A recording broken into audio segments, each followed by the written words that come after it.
I grew up and didn't have hardly any friends, and so I bought a record player, and that gave me access to lots of artists like Kate Bush and Bjork and David Bowie and Freddie Mercury and Elton John and Boy George and all these artists who were mainly British, if we're being honest, and they inspired me, and that got my creativity flowing, and it made me want to conjure my own imaginative, weird theatrical worlds.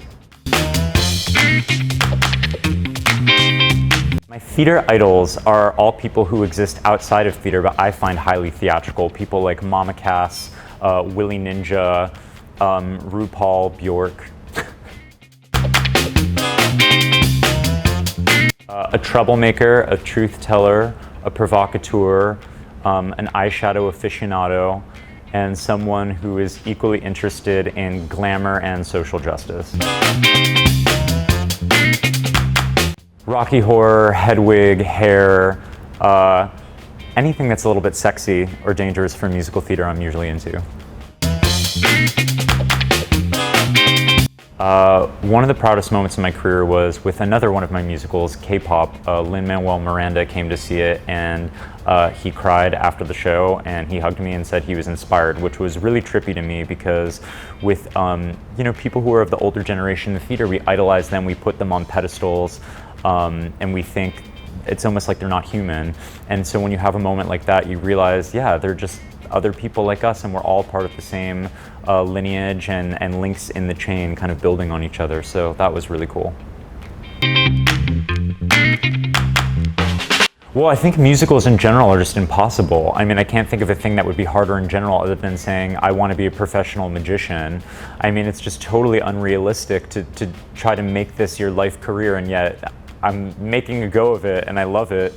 But what can be very hard for me is that I write book, music, and lyrics, and I also love to get involved in costume design, and I have notes always for lighting and direction and all of that. So I have to have a very deep collaboration with my director, because otherwise all of the collaborators are just different facets of my own brain, so I'm having to argue with myself over creative decisions that I make.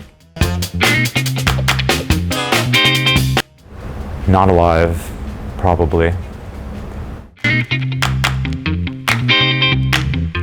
I studied Japanese for 5 years and briefly lived in Japan. Oh God, it's from my mom. I don't want to give her that. She'll be...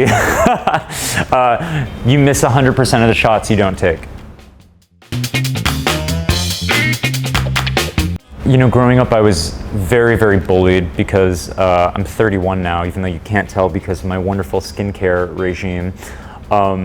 But I grew up in a pre-Lady Gaga world in which it was not acceptable to wear bondage boots and makeup and kimonos to school and all the things that I did. And so I was very bullied, and I think I spent a fair amount of time trying to figure out how to get people to accept me, and then eventually I got to a point in my life where I was like, to hell with that, I'm just going to move to New York and find my own community of freaks. And that, as a writer, is kind of what I think I'm trying to build in terms of my body of work, a bunch of shows of beautiful freaks. And if I could go back in time and hug my younger self, I would just tell him, don't even bother wasting any time trying to be accepted by anyone. Just be yourself, let your freak flag fly as high as possible, and get the hell out of Los Angeles. First of the 10 reasons is the 10-person cast. They're an extraordinary cast of performers. Every time I hear them sing, I get chills. Tyrone Huntley is unbelievable. And in the original off-Broadway production, we had Jeremy Pope, who just got nominated for 2 Tony Awards. So I was like, that is a high watermark. I don't think we could ever possibly top that, but Tyrone is up there. He's meeting that bar, and he's amazing. And John Partridge is amazing. Jonathan Boyle is a genius director. The queer history is so important. I think there's a lot of beautiful spectacle. I think it's a show that will make you laugh. It will make you cry. It will hopefully educate you. I went into musical theater, so I can't count, so I don't know what number I'm on right now. But also, I think I have a lot of friends who are in the musical theater scene here, and they say that while there's so much incredible plays being made in London, that there aren't necessarily a ton of new musicals that are dangerous and quirky and left of center and kind of provocative and all of those things. So I hope you will come see my show because, you know, knock on table, I think The View Upstairs is all of those things, and I really hope it resonates with London audiences.